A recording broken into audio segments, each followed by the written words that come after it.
ठरलं तर मग या मालिकेच्या येणाऱ्या भागामध्ये आपण पाहणार आहोत की इथे प्रतिमाची स्मृती हळूहळू परत येते हे जेव्हा नागराजला समजायला लागत असतं, यावर नागराज खूप मोठा निर्णय घेतो आणि ज्या वेळेला प्रतिमाची स्मृती जेव्हा परत येईल तेव्हापासून आम्हाला खूप प्रॉब्लेम व्हायला लागतील. त्यासाठी नागराज प्लॅन करतो की कसं पण करून या प्रतिमाला बाहेर घेऊन यायचं आणि प्रतिमाला आग दाखवून तिची स्मृती परत घालवण्याचा प्रयत्न करत असतो. पण त्याच टाइमला प्रतिमा जमिनीवर कोसळते आणि त्याच टाइमला प्रतिमाला खूप मोठा धक्का बसतो.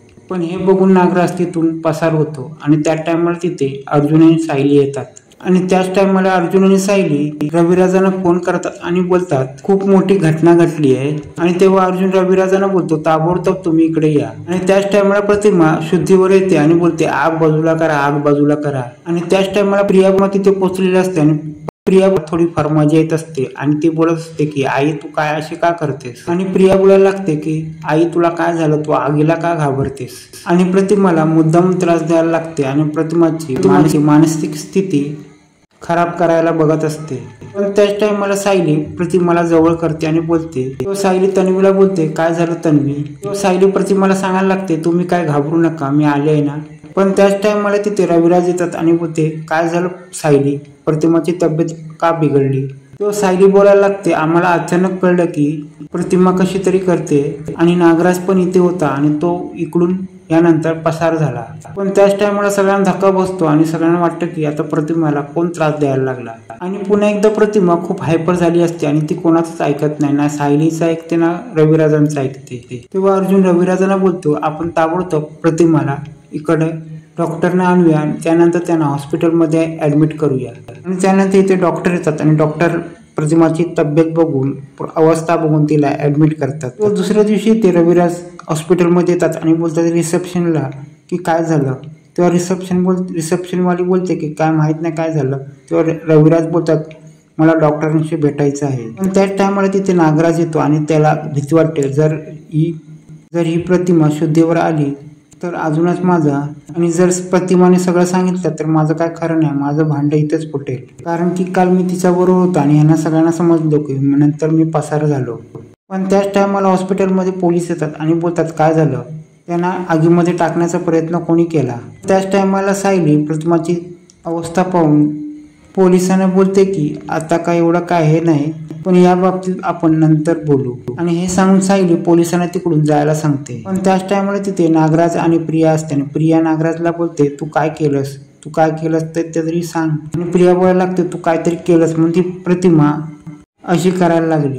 पण नागराज बोलतो तिची दिवसेंदिवस तब्येत बरी होत चालली होती आणि तिला सगळं आठवलं तर माझी वाट लागेल. आणि जर तिला सगळं आठवायला लागलं असतं तर खूप मोठा प्रॉब्लेम झाला असता म्हणून मी थांबलो नाही. आणि काय झालं तरी मला तिला संपवायची वेळच आली होती.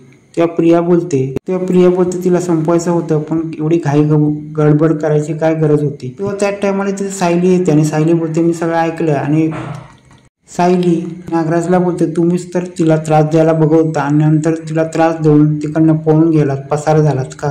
चिडलेली सायली चांगलीच रागवते. तेव्हा प्रिया सायलीला बोलते तू का तोंडकूप असते, ती माझी आई ना, मी आणि काका बोलतोय ना. आणि प्रियाच्या मनात असतं की काही झालं करून ही सायलीकडनं निघून जावी आणि प्रिया तिला बाजूला व्हायला सांगते. पण सायलीला कळतं की काहीतरी गडबड आहे आणि सायली विचार करते प्रतिमाबरोबर काहीतरी घातपात झालाय.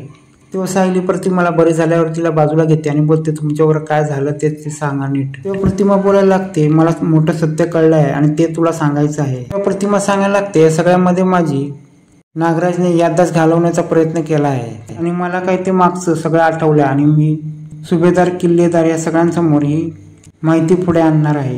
तेव्हा अर्जुन प्रतिमाला बोलतो तुम्ही सगळं सत्य आम्हाला सांगा. तेव्हा प्रतिमा सांगायला लागते की या नागराजने मला आगी पुढे ढकलायचा प्रयत्न केला आणि माझ्या समोर आग आणत होता. त्याच टायमाला तिथे सुमन येते आणि बोलते नागराज असं का करतील, ते का ढकलतील तुम्हाला. तेव्हा सायली सांगायला लागते की नागराजने आग तयार केली आणि त्याच्यामध्ये या नागराज प्रतिमाला ढकलायचा प्रयत्न करत होता.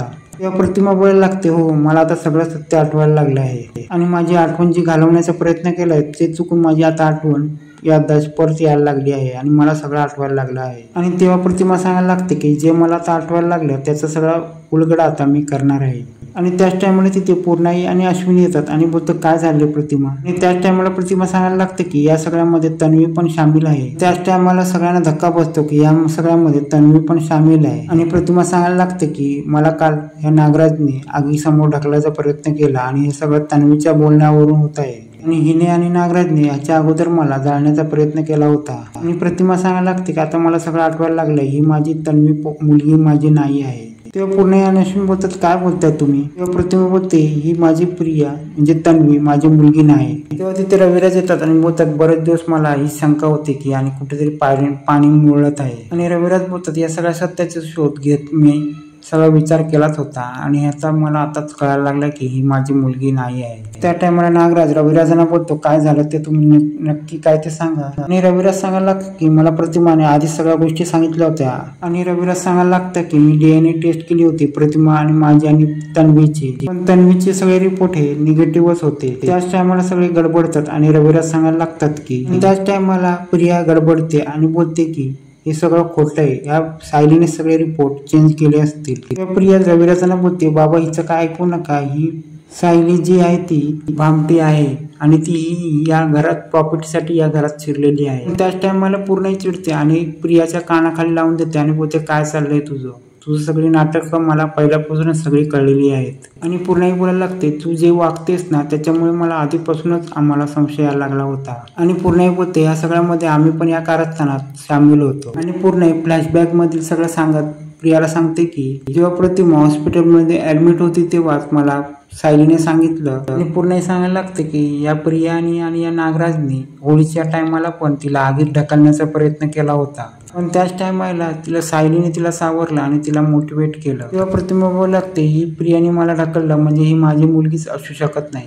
त्याच टायमाला पूर्णाई सांगायला लागते की सायली दर टायमाला आपल्या पाठीमागे उभी राहते. आणि आता पूर्णाईने सायलीची सगळ्यांसमोर प्रशंसा तर केली पण आता कल्पना सायलीला कशी स्वीकारणार पुढे पाहणे रंजकच होणार आहे.